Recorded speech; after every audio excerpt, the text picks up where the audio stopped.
Well, hi, hey there, how are you? Thank you so much for clicking on my little video.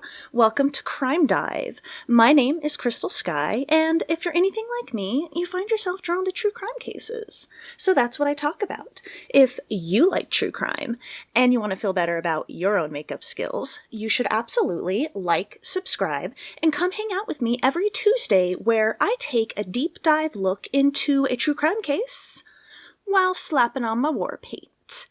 I hope y'all have recovered from last week's video, the Charlie Brandt case. That was a pretty wild one. This week's case is a two-parter. Yes, today is part one of part two of the case of Candy Montgomery, the axe murderer. I got totally swept up in this case. I got actually this book called Evidence of Love, and it's about this case. And yeah, I couldn't put it down. I was just so intrigued with every detail of this case, and I had to talk about it. You're probably wondering, Crystal, did you really need to make this two parts? Probably not, but hey, it's my channel, and I'm going to talk about what I want, because I just got sucked in, alright? Sucked in. And yeah, I just want to share all the details with ya. I would say probably a disclaimer for this video. We will be going into a graphic description of a crime scene. It's pretty brutal. And then, just the whole case in general, kinda, it has adult themes, we're talking about love affairs and, sex and stuff. Like, nothing too graphic to do with, like, sex or anything, but, that's what, like, the whole content is. So just, be forewarned. And, without further ado, let's get into Candy Montgomery. Now, before we begin, there are four major players that, you need to be made aware of. They are the four major players of this case, and they are the four major players that I will be diving deep into this video. So, we have Alan and Betty Gore. They are married, they're a couple. And then we have Candy and Pat Montgomery, another married couple, all right? So, two sets of couples, four people, and those are the players that I will be discussing today. Alrighty, let's try and do this. I'm going to try to keep this as clear and concise as I can, so let's get started. So, the date is Friday, June 13th, 1980, all right? Alan Gore, he's away on a business trip. This time he's in Minnesota, and he hadn't been able to get a hold of his wife, Betty Gore, all day. She was back home. Home was Wiley, Texas. Wiley is just a very small suburb of Dallas, very small community. And Betty had stayed back home with their two children. They had two daughters named Alyssa and Bethany. And Bethany was actually just a few months old. She was a baby. So yeah, Alan is unable to get a hold of Betty all day, which is a little unusual. Now, when he had left their home that morning, the two had left on a relatively positive note.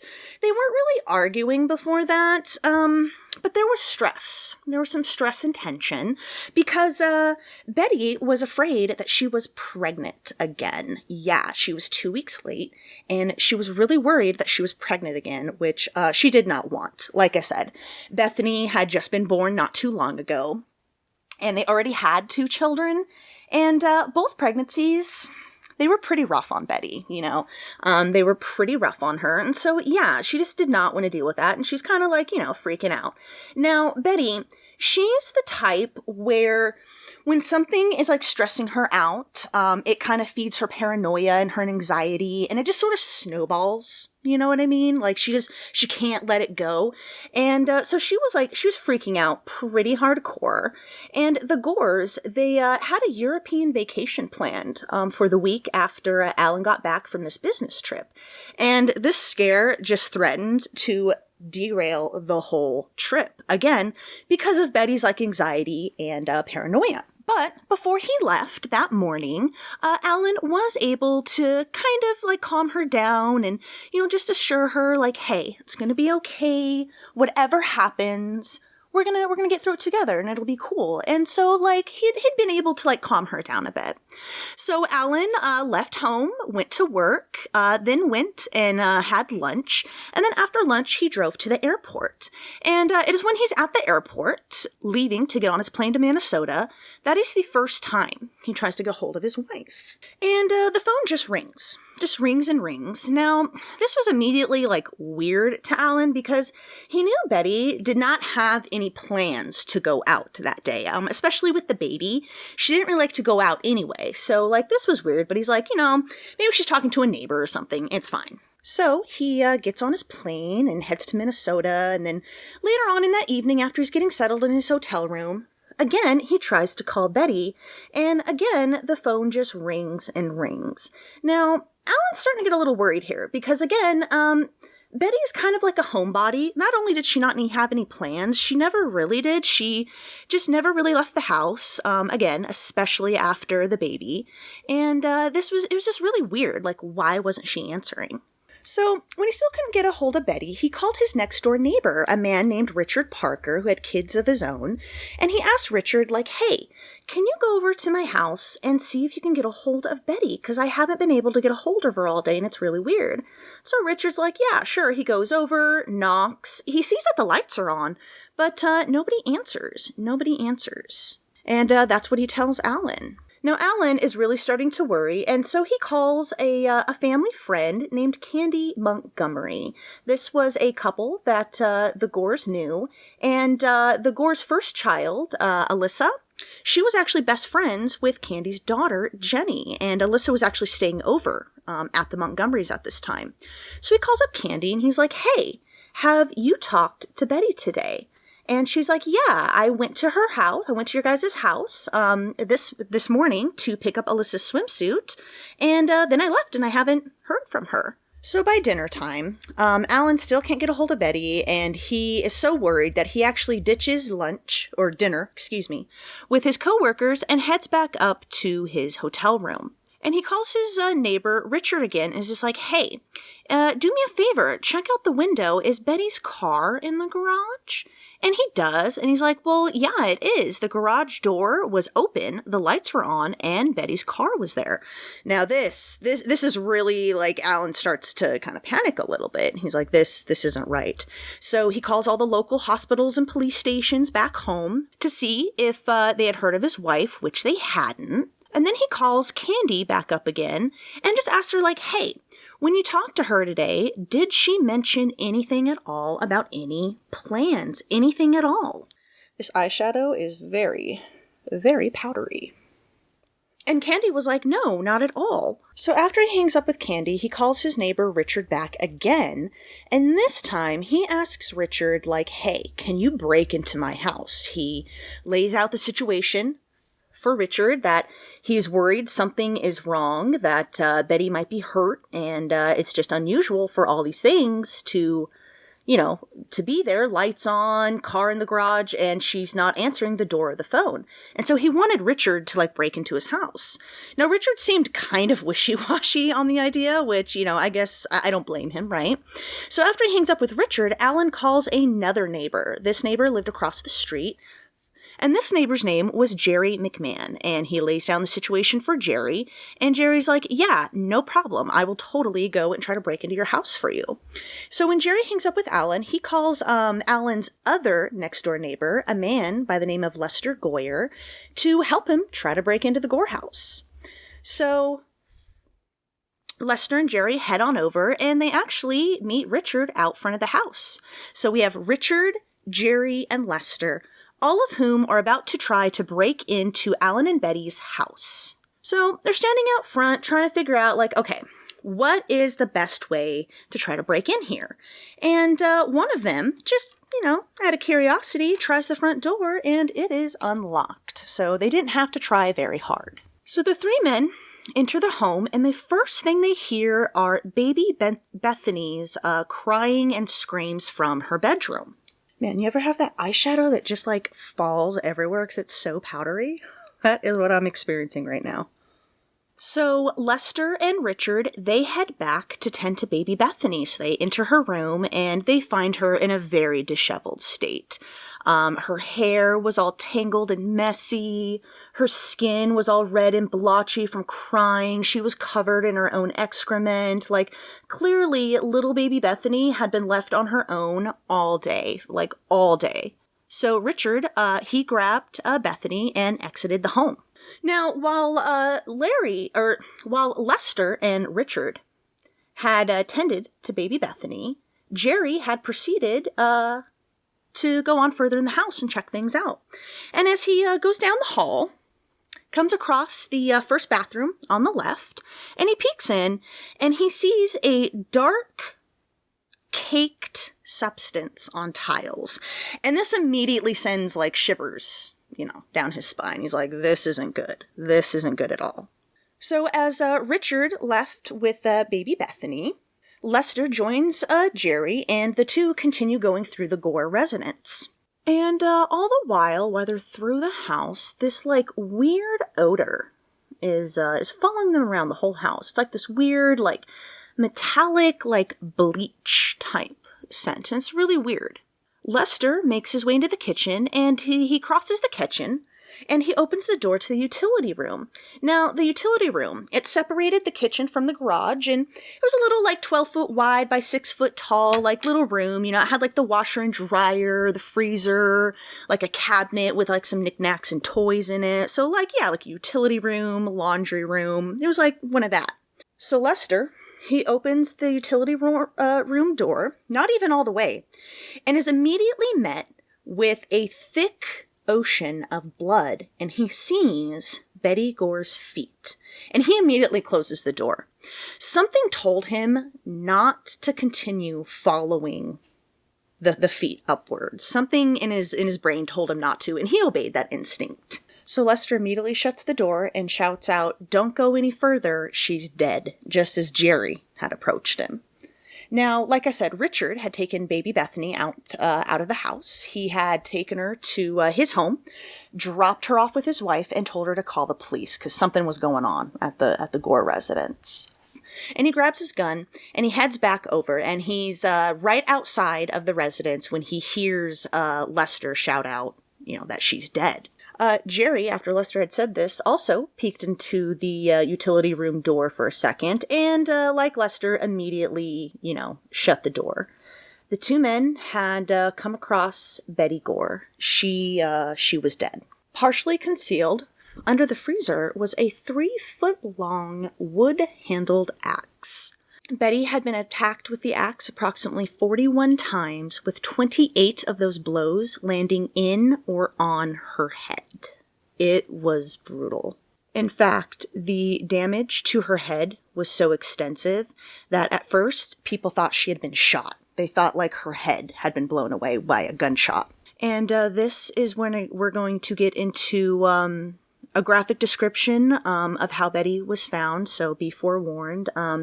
I just think it's really important to go over just how violent of a death Betty Gore suffered. Okay, it was pretty bad. Her legs were outstretched rigidly towards the far end of the utility room.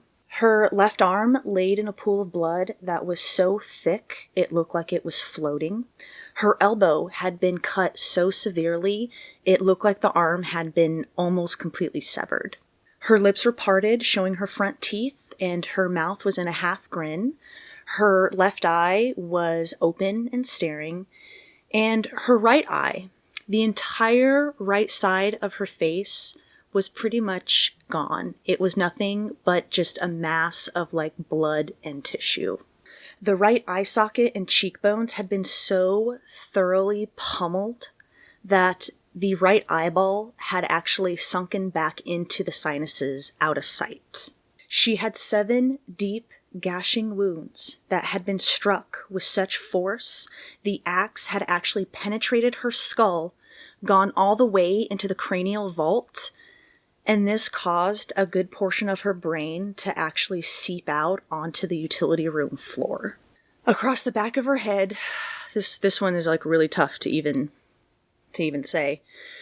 Across the back of her head, She had 3 very deep, gaping wounds where the axe had struck with such force, the killer would have had to wiggle the axe back and forth after the first blow to do the other 2. It was bad. It was gnarly. The coroner would also later find that Betty was alive for all 41 of those blows. I know. She suffered a terrible death. Now, lots of forensics was gathered at the scene, lots of evidence. Even if there were some road bumps at first, this was a small community, remember, so they didn't have like the best training and whatnot to deal with something like this. So before forensics could get there were like a couple investigators who had like trampled over the scene. There were some like looky-loos and neighbors who had wandered through. But forensics were collected. In fact, Dr. Irving Stone was actually called out to the Gore residence to collect forensics at the scene. Now, Dr. Irving Stone, he had a PhD in chemistry, and he was actually head of physical evidence at the Dallas Institute of Forensic Sciences. And he sometimes did this kind of work for some of the local suburbs in the area. Little small communities that didn't really have the like training or the funds or really the personnel to deal with a particularly nasty murder case, which this was. So he gets called out to the Gore residence. He doesn't want any information as to the crime scene. He wants to go in blind, and so he can have an objective, clear view. And yeah, so he collected lots of forensics from the from the scene. That bathroom in the front hall that had like that dark cake substance on it. Dr. Stone was able to gather lots of blood evidence from that. Apparently, porcelain is like the best surface for like prints and such because of like how smooth it is and like how absorbent porcelain is. He was able to gather prints and blood from the bath mat, soap dish, wall tiles, and bathtub, indicating that the cleaner had actually cleaned up after butchering Betty. A clump of hair was also collected and removed from the drain, and a bloody print was found on the freezer, but it was only photographed. Apparently, bloody fingerprints are like some of the rarest forms of evidence because of just like how difficult it is to collect them without like contaminating or damaging it. And that's what happened in this case. The print was damaged when they attempted to collect it, so all they had was a photograph. There were also some bloody footprints found as well, and a woman's bloody fingernail. Now, after he was done, Dr. Stone, he made 2 observations. 1, this crime was not premeditated. It was not premeditated nor planned. It was much too messy, much too sporadic and spread out through the house that there was no way that this was planned. Secondly, the perpetrator was either a child or a woman because the footprints found much too small to be that of an adult male. So Alan Gore had actually called his home not long after Lester and Jerry. I keep wanting to call them Larry. Jerry and Lester discovered Betty's body because he knew that they were going to try to break into his house. So he gave them like a little bit of time, and then he attempted to call his home to see if they had broken in. And it was actually Jerry who broke the news to Alan that his wife was dead. And Alan was, of course, stunned. Jerry, now remember I said the damage to the right side of Betty's face was so bad that people thought she had been shot. And so that's what Jerry had told Alan, that like, hey, your wife's been shot and like she's, killed. And of course, Alan is completely stunned by this, completely stunned. He calls the fellow coworker who is on the trip with him, gets things settled to come back home. He calls Candy Montgomery for a 3rd time that evening around 11:30 p.m. Now, when he calls Candy, her and her husband Pat were, they were just getting stuff started in the bedroom, so kind of bad timing. So he calls up Candy. She answers, and he tells her that Betty is dead. Yeah, mood killer, right? And since Alyssa was staying with them, he was asking Candy to please just keep her away from like the radio and like the TV and stuff. Like he didn't want her to find out about her mother's death. He wanted to tell her, understandably, right? And so Candy's like, yeah, of course, of course. And yeah, so they kept Alyssa until Alan got home, and then brought her back home so he could tell her what happened to her mother. Now, that evening, when Candy was on the phone with Alan when he called, Pat had noticed that his wife had some injuries, and her left pinky toe was actually very severely cut, like really bad. And when he asked her, like, oh my God, what happened? She was just saying like, oh, it's that broken, storm door. They had a storm door that I think was like a big metal door, and it was like broken on the bottom. And so she said that she'd caught her foot on that. And he also noticed when they had gotten into bed that evening that she had several bruises all over her legs. And she, was just like, oh, I'm a klutz, silly me. I hurt myself doing housework and stuff, which I've totally done that before, right? Now, word of Betty's death quickly spread through Wiley. I remember I said it was a small community, and it didn't just spread throughout Wiley. It spread throughout all of the several little small communities that like peppered the area of Dallas. And yeah, it spread, and it spread fast. First, there were reports that a woman had blown her head off. Betty, because she had struggled like with anxiety and depression, and he was told that Betty died of a gunshot wound, Alan actually thought that Betty had killed herself. But as more evidence came out, as more information came out, then the report said that a woman had been hacked to death in her own home. And so people were then freaked out that there was like some psycho killer on the loose. And yeah, it really had people rattled. This was the first murder in Wiley in 25 years. Yeah, this was supposed to be like that, like they all are, right? That quintessential small town that's supposed to be safe. So I've set up the crime for you. I've set up the crime scene, and we've discovered Betty. But let's get a little bit more into who Betty was. I always like to try to get a little bit into the victims if I can. Sometimes that information isn't available, understandably. But in this case, let's get to know Betty Gore a little bit. Who was Betty Gore? Well, Betty Gore was actually born Betty Eileen Pomeroy on January 9th, 1950 in Norwich, Kansas. Her father was Bob Pomeroy, and he was a quintessential, conventional, good old boy Kansas farmer. And he was actually a very strong pillar in the small community because the Pomeroys had actually settled in Norwich for like the past 4 generations, So he was very well known in the little community, very well respected. Betty's mother was an Oklahoman woman named Bertha Hancock, and Bertha and Bob actually met in 1948, and their courtship only lasted 2 weeks before they were married, and Bob took Bertha to the Pomeroy family farm in Kansas. And this is where Betty would spend the first 16, 17 years of her life or so. Now, Betty was described as like just a popular, beautiful girl. She was super popular in high school. She was, considered very, very beautiful. She had won Most Popular Baby when she was 3 years old. Her smile was described as a, quote, Hollywood smile. And yeah, she was just, she was that girl that, all the other girls wanted to be. She was super popular. She was bright. She was vice president of her class. She played clarinet. She played on the girls' basketball team. And she loved going to the movies. So yeah, she's just living that quintessential small town lifestyle, Now, when she was in the 8th grade, Betty was the first of her friends to, let's just say reach puberty, and develop, And friends said, from that point forward, Betty never, ever had trouble finding a date. She never lacked for male attention because she was quite noticeable to all the boys in her class from this point forward.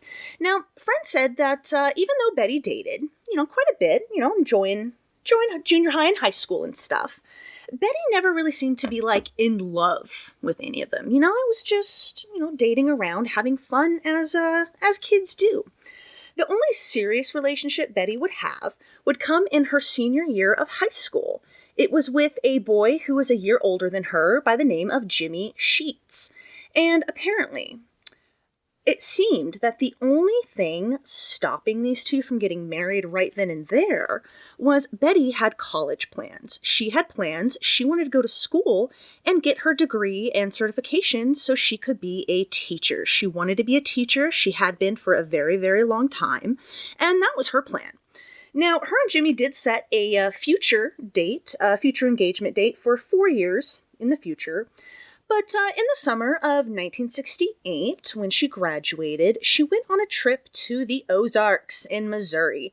And there, she met another boy. Remember, I said Betty never lacked for male attention. She was very beautiful and very, outgoing and confident and had a beautiful smile. So she was very, very attractive to boys. And she met another boy while there. And when she came home, she actually broke things off with Jimmy, gave him back his ring, and said that she felt, quote, tied down. Which, again, I don't blame her, because later that fall, in that same year, she was going off to college. No one wants to be tied down when you're going off to college, exploring your life, right? Like, the world is her oyster at that point. So, yeah, in the fall of that year, she actually went to Southwestern University in Winfield on a $800 scholarship. Can you imagine going to college on an $800 scholarship? Wowzers. Now, math had always been Betty's weakest subject. Her strongest subjects were English and stuff like that, literature and whatnot. So, of course, she would end up marrying a math teacher, right? Well, specifically a teacher's aide. It was a fellow Southwestern student. He was a senior, and his name was Alan Gore.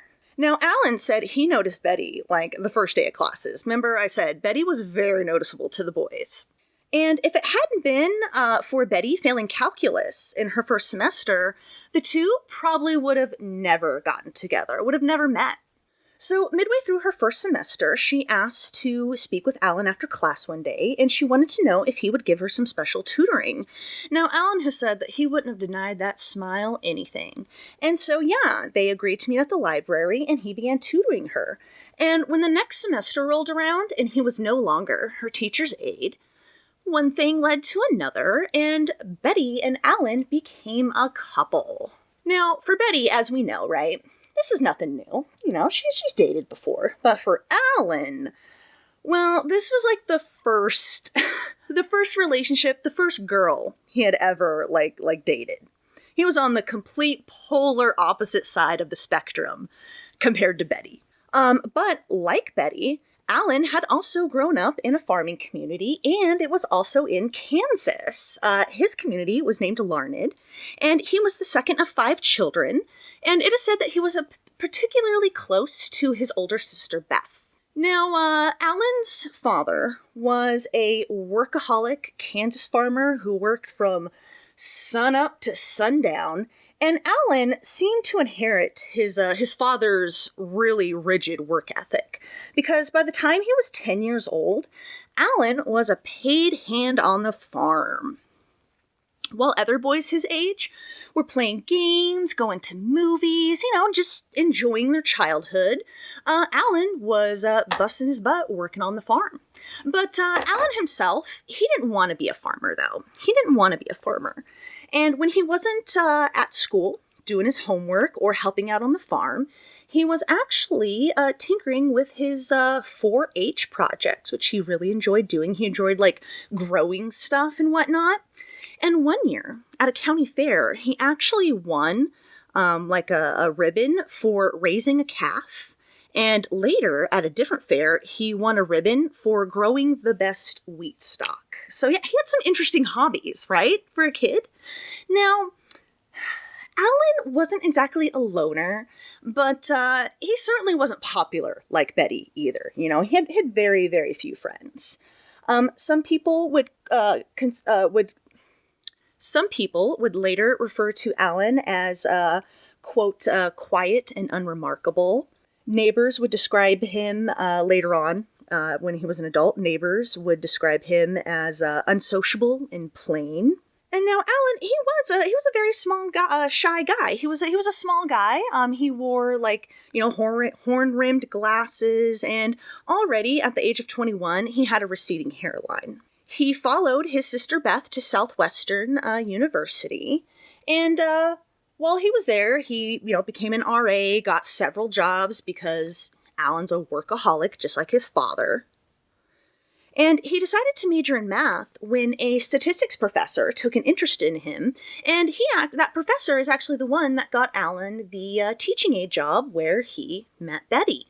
So yeah, Betty and Alan, they seemed like, a perfect match for each other. They seemed very, very happy. For Betty, Alan represented like that big, wide outside world that she was supposed to join. So, because she was so, bright and popular, she grew up with that, like, oh, she's the one that's going to go to college, she's the one that's going to be successful. And so, for her, Alan kind of represented, like, that step in that direction, right? Like, this is part of, like, that big, wide world that I'm supposed to, take my place in.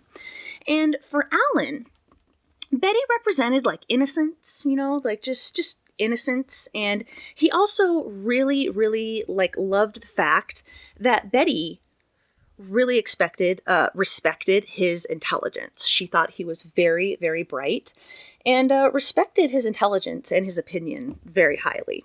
Now, when Betty first brought Alan home, her family and friends, needless to say, they weren't really all that impressed. They were like, really? Like, really? Like, girl, you can get anyone you want, and like this is who you get? Like, okay, this is weird. Alan's like shyness kind of came off as him just kind of being aloof, maybe even snobbish, which, not gonna lie, I felt a little called out because I am very, very shy. And I get it, sometimes that can come off as, being stuck up, but, sometimes we're just shy and awkward. And yeah, Alan was definitely awkward. He couldn't even carry a conversation with Betty's parents. In 1969, Alan graduated with his degree in mathematics and business. And the relationship with Betty was getting so serious that the two of them had actually gone ring shopping not long after he graduated. Alan then enrolled in graduate school at Kansas State University in Manhattan, Kansas, and Betty followed him because, remember, she's still going to school too. She wants to be a teacher. Now, Alan was just getting a stipend for being a graduate teaching assistant. Good Lord. At this time, so, money was a little tight, and again, Betty's trying to, go to school for her goals, so she ends up getting a part-time job at a drugstore. And, with Alan's long hours and Betty's, work and school and her irregular schedule, the couple, infrequently saw each other, but, you know how it is. You learn to adapt, and they eventually kind of fell into a routine, which Betty really, really liked. And yeah, they had their time together, and, they had their careers and whatnot. So yeah, things are going pretty okay. And in 1970, Betty and Alan marry. Their ceremony, of course, is pretty small, because again, money is tight, and their honeymoon is pretty modest. And not long after getting married, Alan finds that he's growing bored with statistics. He's getting kind of bored, and he's actually interested in computer analysis, and that's what he wants to switch. That's what he wants to switch his career to, and so that's what he does. Now, like I said, Betty, she liked her routine. All right, she was very habitual. She liked knowing where her husband was, what her day was going to consist of, what her schedule consisted of, which remember, she was, born and bred on a farm. So, she was doing chores and whatnot on the farm. She had no problems, driving or riding a tractor and whatnot, So, she was born and raised with, a very rigid routine, But when Alan switched careers, this is when her routine gets thrown out the window. So, when he switched careers, Alan got a job offer working on the nation's missile ballistic system in New Mexico. And because this is a pretty high security clearance job, he of course has to go through a extensive background check and security clearance, and I can tell you that stuff takes a while, especially the more thorough it is, the longer it takes. So when summer came by and Alan still hadn't gotten his job offer, because of course they can't officially offer him the job until he comes back cleared, Betty was, she was freaking out because she was like, okay, what's going on? Am I going to school in New Mexico? What's going on? She was freaking out. And remember I said earlier that Betty was the type to let, little stressors and stuff, snowball and whatnot? This was one of those times she started freaking out. She was, convinced that there really was no job, that they were going to be broke and destitute, living on the street in their cars. She was freaking out, having a meltdown. And this behavior of hers definitely caused friction in the marriage at first.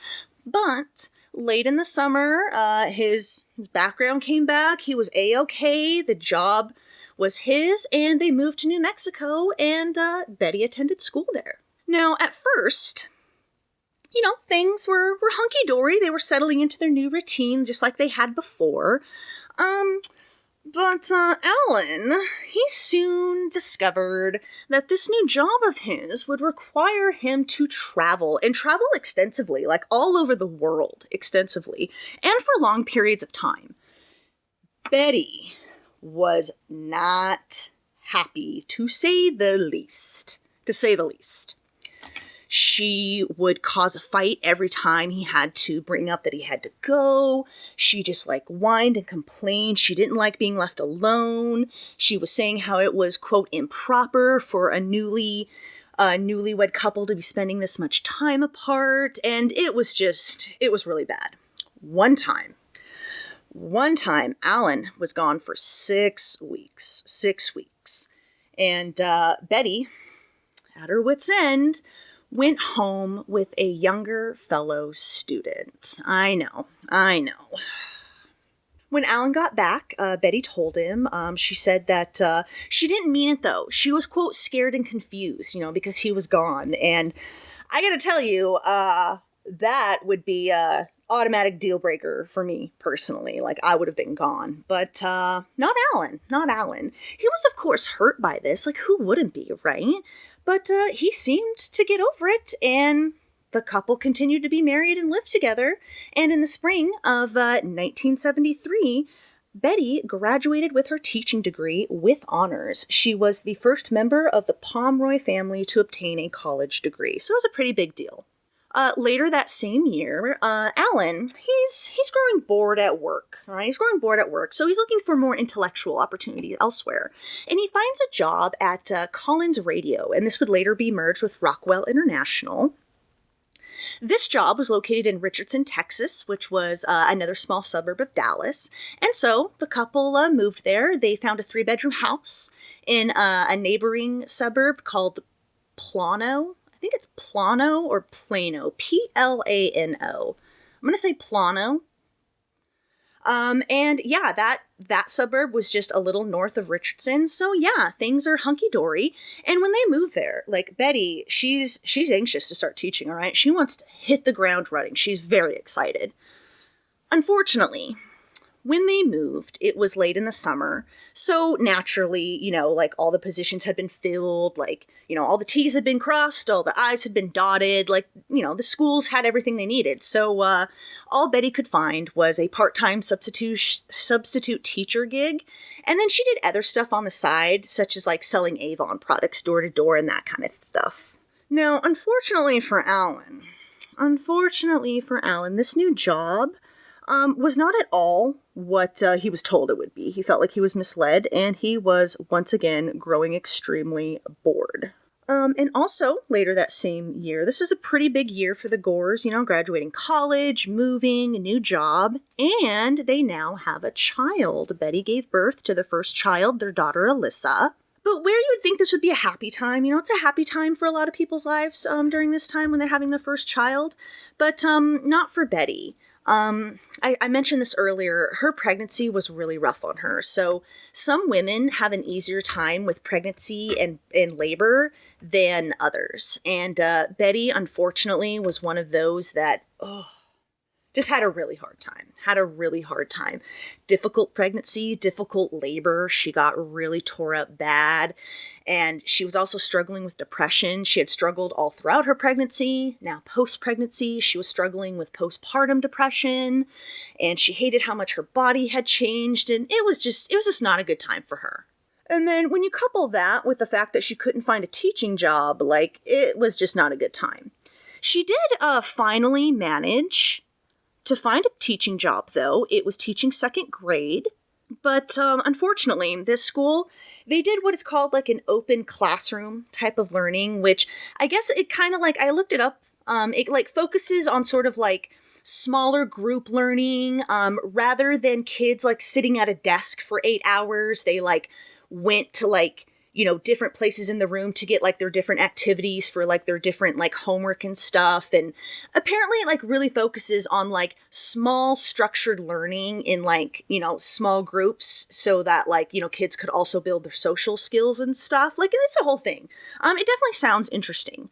But Betty, remember, born and raised on a farm Betty, she really couldn't contend with this. She did not like it at all. And in fact, Betty she was not having a great time teaching at all. She got the reputation of being, quote, stern with the children. She was that teacher.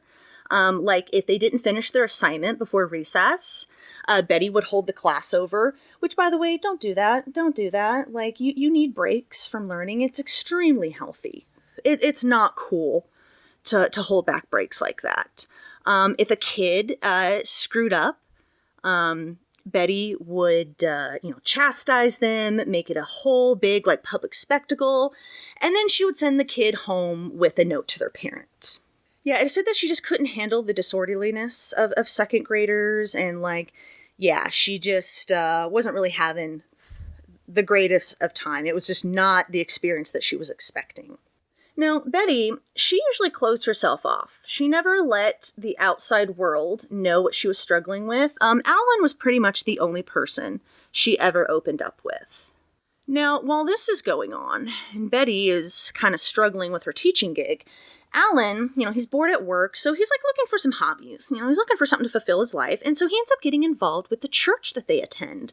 And he ends up really enjoying it. And he actually rises through the ranks in church leadership, and this causes him to be gone for a lot of the evenings for church meetings and stuff, which of course, as we know, Betty was not happy when Alan was not home, especially now that they had a baby. So this kind of upset her. Now at this point, the Gores had been married about 5 years, and it seemed that their roles after 5 years of marriage had sort of reversed. It was now Betty who was sort of the shy, withdrawn, homebody, and Alan was a social butterfly.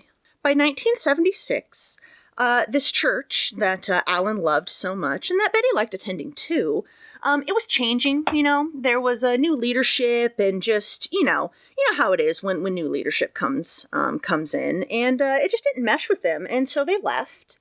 But that same year, Betty did manage to get another teaching job, this time teaching 6th graders in Wiley. And the next year, in 1977, the Gores actually relocated to Wiley so Betty wouldn't have to commute to work anymore. Unfortunately, this new teaching gig with 6th graders, again, was not what Betty was expecting. So whereas 2nd graders were, quote, too young for her, 6th graders were, quote, too old. They would talk back to her. They would not put up with any of her grief. And she was really not liked by the students. She was that teacher. Her front porch was actually vandalized. Yeah, she was that teacher. And pretty much the same reputation that she had at her old school, she got at her new one, where she was just considered too much of an authoritarian. She was just considered too much of a disciplinarian for young kids. Which honestly, not trying to judge, but just knowing Betty and how she needs her routine and stuff like that, I'm not sure why she thought being a kids teacher was all that good for her. Like, maybe she should have went and been like a college professor. Maybe that would have meshed with her more, because like teaching is chaos, man. And especially teaching kids, like that's pure chaos. So yeah, Betty was not really well liked at her school by her students or their parents or even like other fellow teachers, because she was just kind of a stick in the mud. Meanwhile, at Alan's job, he was finally getting assigned more interesting work, and he was actually like being held with more responsibility, which he was really enjoying. And this also meant, though, that part of his new job responsibilities was going to be traveling. Yeah, and we know how much Betty doesn't like that. Again, especially now that they have a child. One time, oh my god, I could not believe when I read this. One time, Alan had to travel to Switzerland for 6 weeks.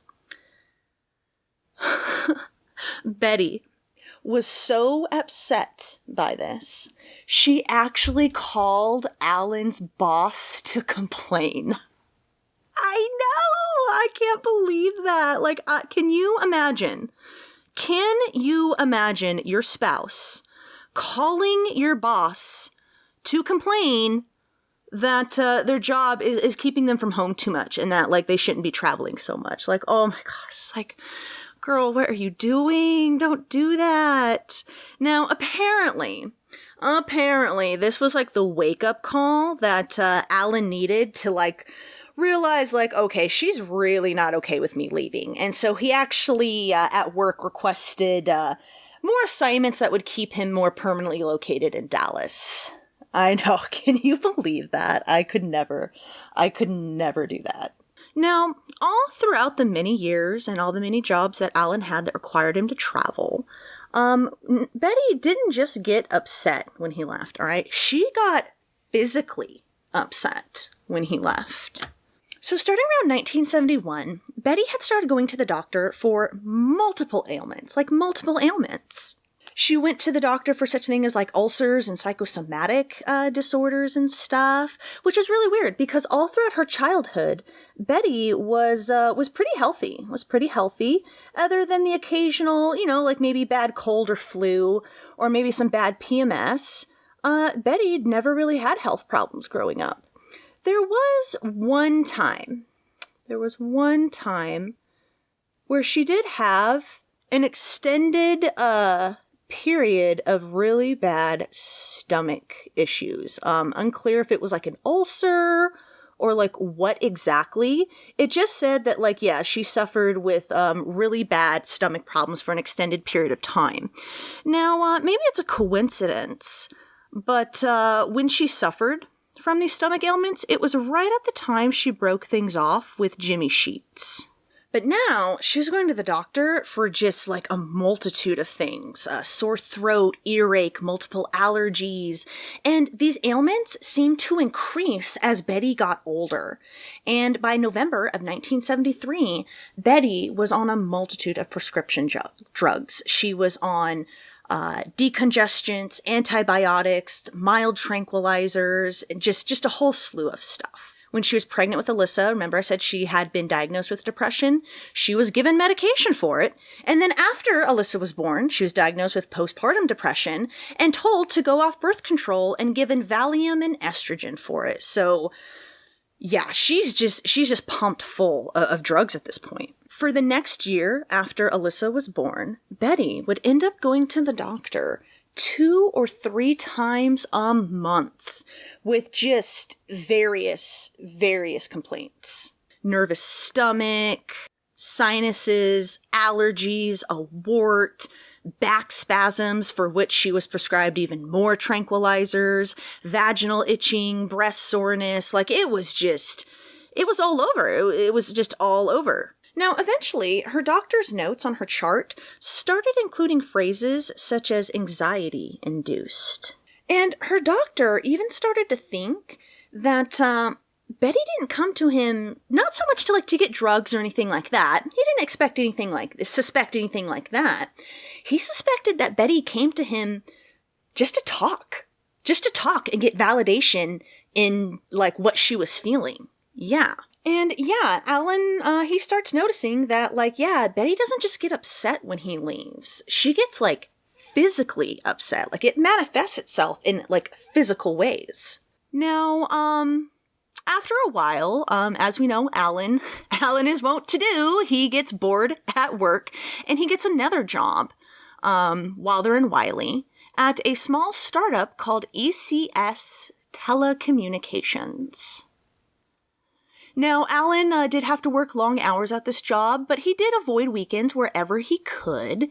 And he did have to travel still, but he didn't have to travel, like, outside the country. It was more, like, within the country. And he didn't have to be gone for as extended of a period of time as before. And at this point in the story, Betty and Alan had been married about 10 years. Alyssa was 7 years old, and they had found a new church. The United Methodist Church in Lucas, Texas. And both Betty and Alan seemed to really enjoy this church. They both were involved. They, joined choir. Betty even taught Sunday school. And Alyssa had even made a friend at church, another girl around her age named Candy Montgomery. And this is how Betty and Alan Gore met the Montgomerys, Candy and Pat. So real quick, let's get a little bit into the Montgomerys. Who are they? Let's start with Candy Montgomery. Well, Candy Montgomery was actually born Candace Wheeler on November 15th, 1949. And she was raised as an Army brat alongside her older sister, Joy. Her father was a radar technician, and they bounced around Army bases all of Candy's childhood. And she lived all over Texas, West Virginia, West Germany, France, DC, Maryland, just on and on. And by the time she entered high school, Candy had actually attended like 6 or 7 different schools. But it seemed that, she didn't have that hard of time adjusting. She was very outgoing and very, likable and very daring. So she made friends, it seemed pretty, fairly easily. She wasn't really interested in school, though. It is said that no subject really grabbed her attention, and I don't blame her for that. Bouncing around like that many schools, how could you possibly get an interest in any one thing, Now, growing up, Candy constantly quarreled with her mother. So Candy, she's getting older, reaching her teens. She wants to, get more independence, do what her friends are doing. She wanted to start dating. She wanted to start wearing makeup and stockings. And her mother, who was very, very, traditional and strict and conservative, would always tell her that she was, quote, too young to do these things. And so they were constantly, bickering and fighting. And it usually ended when Candy's father, who it is said was a pushover for his, quote, baby girls, would always make it so that Candy got her way. And when she was 16 years old, Candy actually got with her very first boyfriend, had her first, relationship with a boy named Chris. And she actually lost her virginity to him. And the two actually almost got married.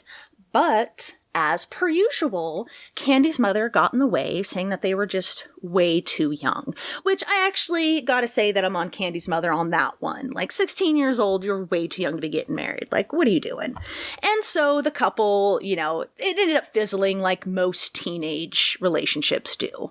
Candy met Pat through a blind date set up by Pat's mother. So Candy was in El Paso, and she worked at a wrought iron furniture manufacturing plant as a secretary, and Pat's mother worked there. And so she had, was just like, hey, do you want to go on a date with my son? And Candy's like, yeah, sure. And so they met on a blind date. Now, it seemed at this point, when he met Candy, Pat had, he had kind of given up on love. It wasn't really his thing. Pat didn't really actively date much at all. The only dates he went on were setups by friends and family. Pat's mind was way too preoccupied with his career. He was one of the brightest, youngest engineers at Texas Instruments, and most of his time was spent in his lab in Dallas.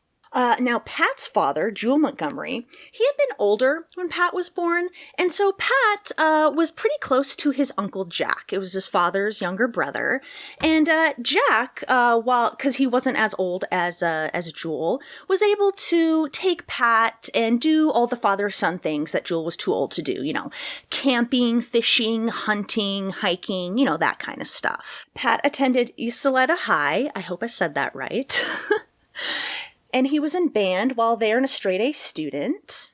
And then he went on to Texas Western, where he originally wanted to major in music, but he would eventually major in engineering. He then attended the University of Colorado in Boulder on a NASA fellowship.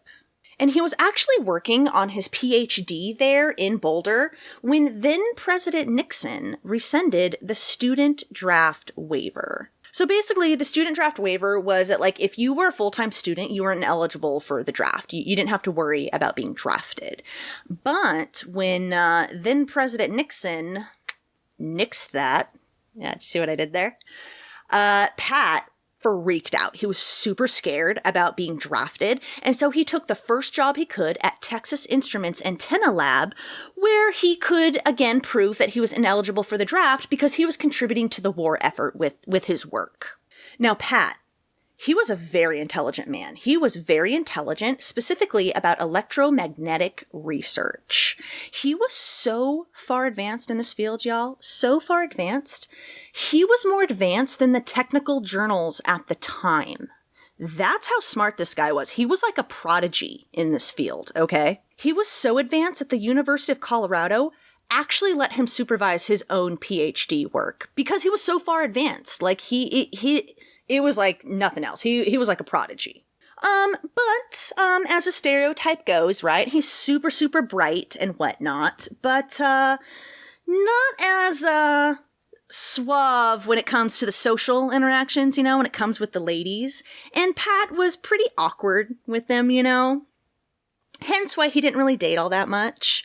He described the women that he had been set up with as, nice, but I don't know, just not really his type. He wasn't really into the whole dating scene. He, thought it was fake, and he was just kind of over it. And it is said that the first things he thought when he picked up Candy for their blind date was that she had a double chin and was overweight. Yeah, nice, right? So they went to a nice restaurant where Pat tried, in his awkward way, to get a conversation going, and of course, it was awkward. Couple that in that this is a first date, a blind date, and yeah, it was just awkward. Candy would later say that it was, quote, the most dullest date she had ever been on.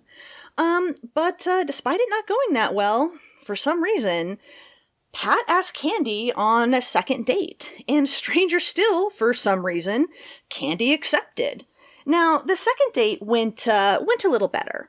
They drove out to some sand dunes to try to find this old adobe house that Pat had found. But they ended up getting lost.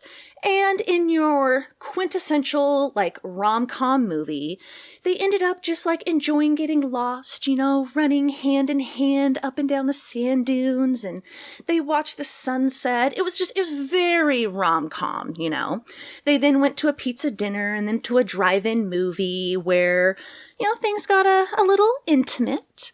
And when Pat asked Candy at the end of the night for a third date, she again accepted. However, Candy had already decided that she was not going to go on a third date with Pat. She was going to blow him off. And so when she told him, yeah, go ahead and call my house tomorrow, she made sure that she was not at home. So, she missed Pat's call. Now, Pat, we already know. He kind of doesn't quite get the social interactions, right? And so he didn't quite get that he had been blown off by Candy. He just thought oh, she forgot or got called away to something, And so when he didn't get a hold of her, he sent her a half a dozen long-stemmed red roses along with a card where he wrote something made an inside joke about their second date. And Candy was so touched by this, she actually called Pat at his job to tell him just that. In July of 1970, Pat's Uncle Jack suffered a heart attack, unfortunately, and passed away at the age of 54. And when Pat came back to El Paso for the funeral, he called up Candy and they talked. And when they were talking here, Pat becomes a human. He drops all the preamble, all the pretense, and he just talks with Candy. He expresses what he's feeling. This is the first close death he had ever experienced. And so he just poured his heart out to Candy. And after this moment, it seems that's when the two kind of became a couple after this. But of course, it is a long-distance relationship because remember, Candy's in El Paso while Pat is in Dallas. And so, yeah, there's a lot of letter writing, a lot of weekend dates. And on their fourth weekend together, after only knowing each other for 2 months, Pat proposed to Candy. And she said yes. Candy had already determined that Pat was going to be the one that she was going to marry. Okay. He had earning potential and he was a good stock for kids. She had always wanted kids. And that was something she always fantasized about. She never really fantasized about her husband though. It was always just her kids. And so, Pat was smart. He had earning potential. And yeah, she decided that this was going to be the one that she was going to be married to. Now, the two first settled in Dallas before going to Boulder, so, Pat could finish his PhD. But neither of these places really suited Candy all that well. She said it was hard making friends in Dallas, and Boulder just wreaked havoc on her allergies. She suffered from a lot of nosebleeds, so she just was not really enjoying Colorado. Now, the first couple of years of the Montgomerys' marriage was pretty rocky. You think after marrying someone, after only knowing them for 2 months, would cause friction? They're moving cities, they're away from friends and family, and they don't really know each other. So, they're learning each other's habits and, little idiosyncrasies and stuff like that, you know what I mean? And it didn't help that, of course, money was tight. And money became even tighter after the couple's first child, their daughter Jenny, was born in September of 1974. Oh, excuse me. Jenny was born in September of 1972, I believe. By this time, Pat finished his dissertation, and it was so advanced, y'all. His dissertation was so advanced, only 12 people in the world could read it and understand it. That's how intelligent Pat was in electromagnetic research. Yeah. He landed a job at Texas Instruments working on their top secret radar military projects. And this enabled the couple to move to Dallas. They moved to the suburb of Richardson, where they bought a beautiful 3-bedroom house. And in October of 1974, the couple's second child, a boy named Ian, was born. And after this, Candy, she had her tubes tied.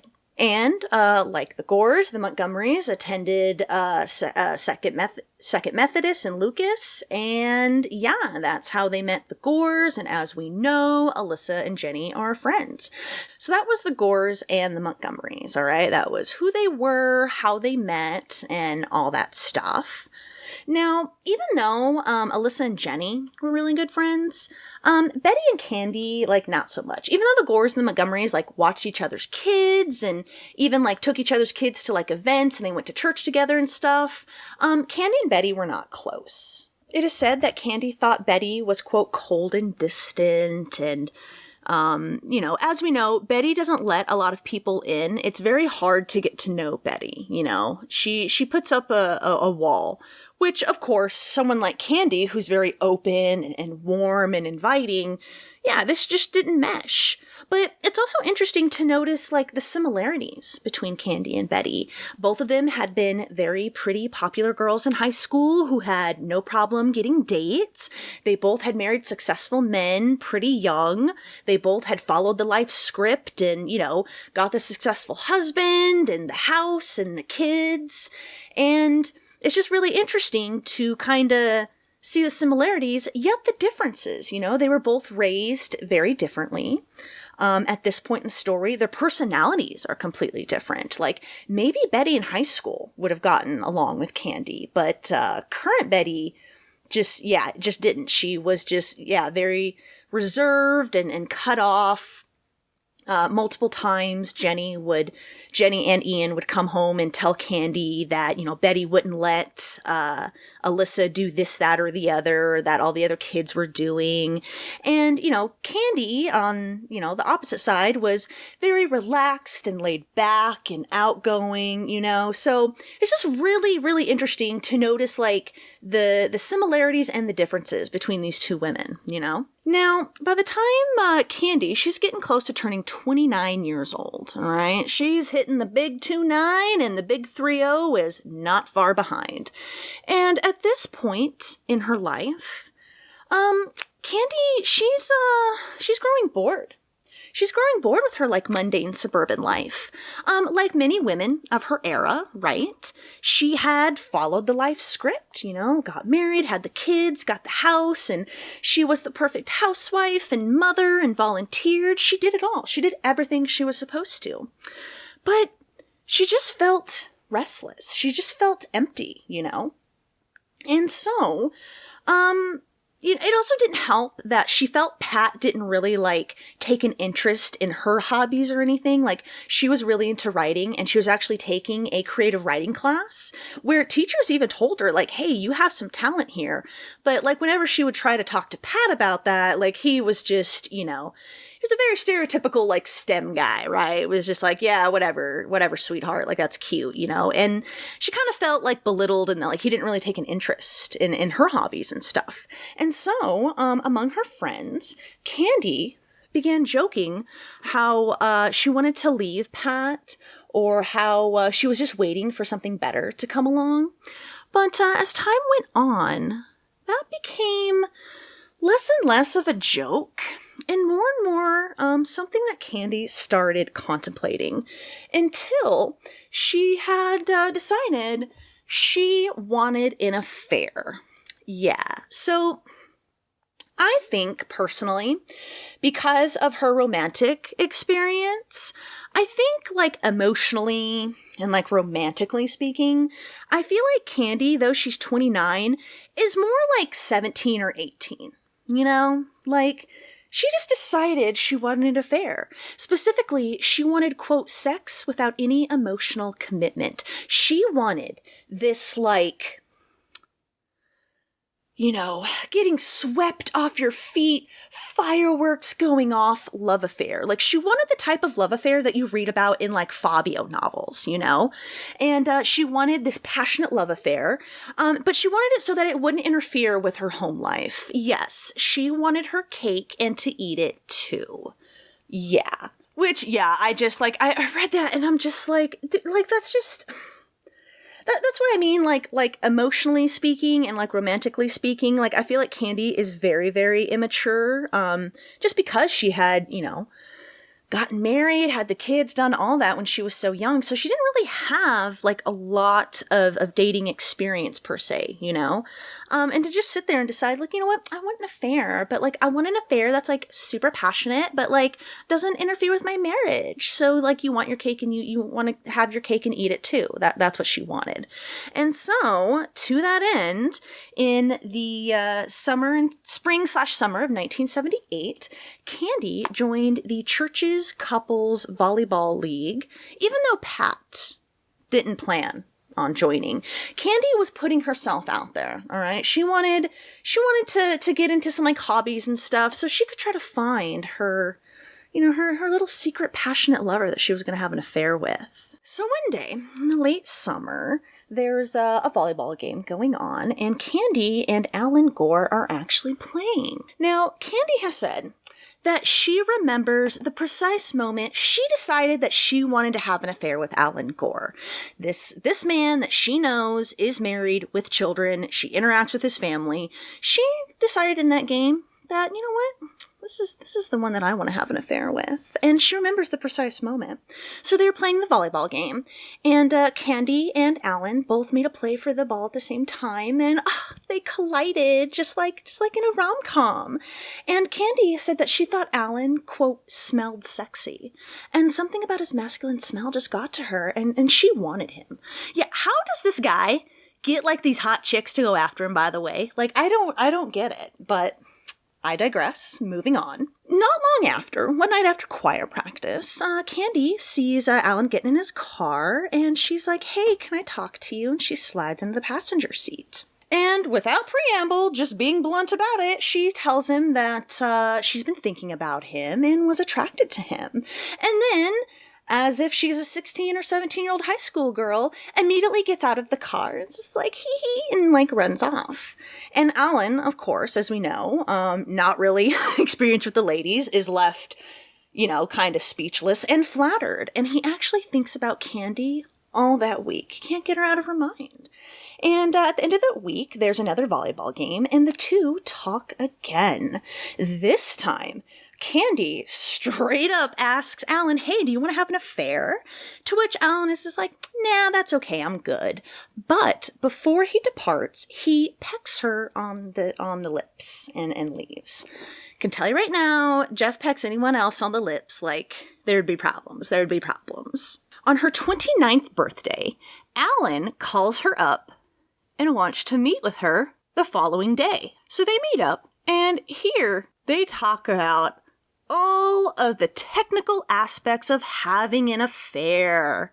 Yeah. They talked about how they just wanted sex with no emotional attachment, how they didn't want to hurt Betty or Pat. Aww, how considerate. They didn't want to hurt their spouses. And they devised ways of how they would never, ever get caught, all right? They were going to have a plan.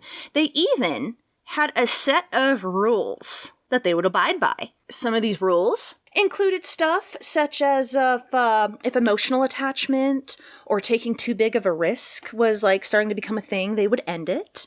Either one of them could end the affair at any time, no questions asked. Expenses would be split equally, 50-50, and in order to take advantage of Alan's 2-hour lunch period, it was decided that Candy would make the hotel accommodations and make lunch. They would only meet Tuesdays or Thursdays every 2 weeks when their schedules were more aligned, or whenever there happened to be a time where their schedules meshed. They would meet at least once every 2 weeks, starting December 12th, 1978, and the affair would last for approximately 7-8 months or so. Oh yeah, real quick, during the course of this affair, Betty was pregnant with baby Bethany. Yeah. Something, like, cheating and affairs are already pretty just, like, scummy to me, but something about cheating on your pregnant spouse just really cuts to the quick. Now, during Candy and Alan's rendezvous, they would eat the lunch that Candy packed, they'd have sex, and then they would lay back and just talk in bed like they were like a legitimate couple or something. And get this, they would talk about everything. They'd talk about their work, their lives, their spouses, their children, their church and religion. Like, what? The audacity in this case is what really, I think, like, blew my mind and, like, attracted me to it. It's just like, how can you be sitting there in bed, screwing someone who's not your spouse, and then go on and talk about them, your children, and then, like, God and your religion? Like, what? Candy would leave little gifts for Alan on his windshield wiper at work. Now, it is said Candy, she wasn't exactly impressed with Alan's sexual performance. Remember, she's looking for Fabio. You know, she's looking for Fabio to sweet her off her hate. She wants that fireworks, you know. And Alan, as we know, he's not really experienced. Betty is pretty much the only woman he's been with. However, even though the sex was kind of mediocre, Candy did love to brag to her friends about Alan's, quote, perfectly shaped penis. Yes, she was bragging to her friends that she was having an affair with a married man. Some of her friends were aware that it was Alan Gore, while others did not. And yeah, like I said, it just kind of really speaks to the emotional immaturity of Candy here. Like, she was, like, proud of it. She was, like, proud. Just like, yeah, we're having an affair. Like, oh my God. Like she's a high school girl or something. Meanwhile, Alan, he's lapping this up. He's lapping up all of the emotional attention that Candy is giving him. He loves that, like, she cooks for him. She gives him all this, like, emotional attention that he felt like he wasn't getting from Betty. He loved the little surprises that she left him, you know? Like, he was just eating it up, all right? He was enjoying having his cake and eating it, too. Now, the couple would end up suspending the affair in June of 1979 when Betty was just about ready to pop with baby Bethany. Alan knew that Betty was going to need extra help and attention, especially after the baby was born. Aw, isn't that sweet? He decided to stop screwing his girlfriend so he could take care of his pregnant wife who gave birth to his child. The audacity in this case really gets me. Now, at this point, Candy was actually pretty glad because she was feeling kind of bored with their relationship. So she was more than fine with this. But then, get this. Oh my god. So just a few weeks after they suspend the affair, Candy plans, organizes, and throws Betty a surprise baby shower. What? Like, what are you doing? What are you doing? Like, isn't it enough that you're screwing this chick's husband while she's carrying his child? Like, what are you doing throwing her a surprise baby shower? I couldn't believe it. I couldn't believe when I read that. I was like, oh my god. In July of 1979, Betty gave birth to baby Bethany, and Candy and Alan pick up the affair mere weeks after Bethany is born. One time, they were able to meet up on a Friday, you know, and so they met up in their hotel room. And they had this tape. One of them brought a tape. It was like a taped sermon from some pastor they really liked. They watched this tape of this pastor giving the sermon. And apparently that was really all they needed to get their engines going. Like, that was the aphrodisiac they needed because they had a marathon sex session after that. I know. I mean, I just don't even know what to say with that. But, so Alan gets home later that night after, you know, having this marathon sex session with Candy. And Betty tries to initiate sex that night. Yeah, of course, that one night, right? Like, when he had screwed Candy, super tired, Betty makes this move for sex, which was just really unusual, especially after the birth, you know? So, you know, of course, Alan declines. And of course, as any spouse, I think, would feel, Betty was very hurt and angry. She started accusing Alan of not loving her anymore, of not being attracted to her anymore, and she just spiraled. And it was this incident that actually convinced Betty to attend Marriage Encounter. Now, what's Marriage Encounter? Well, Marriage Encounter was a church-led weekend program that was, like, designed and built to, like, assist couples who were struggling in their marriage. Now, Alan had been trying to get Betty to go to Marriage Encounter for quite some time.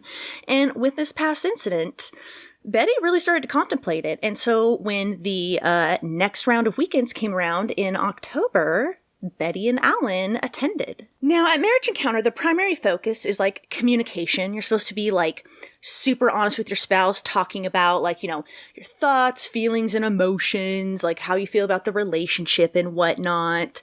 And it is said that this weekend was a very eye-opening experience for the Gores. They each wrote to each other about how they felt, like where they were at, how they felt about the marriage.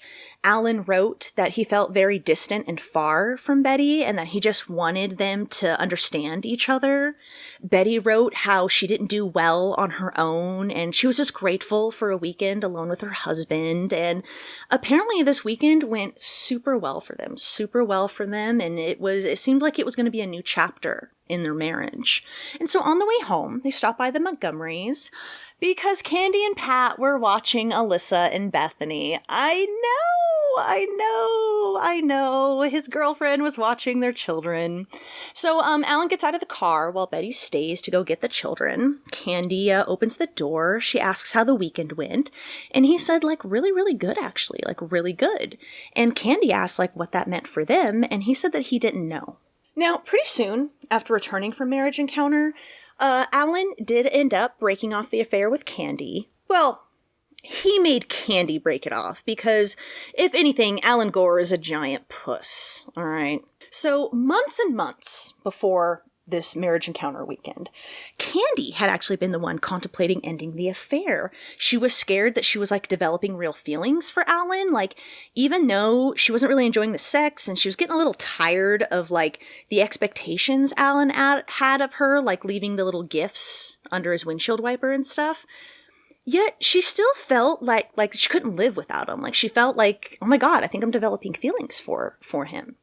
And when Candy brought this up to Alan and suggested they end the affair, Alan talked her out of it. Yeah, whatever happened to your list of rules? It's almost as if you can't dictate your emotions like that, huh? Then later, Alan had started to express doubts about the affair at some point, and Candy talked him out of ending it. And so, yeah, it just seems that their rules were just thrown out the window.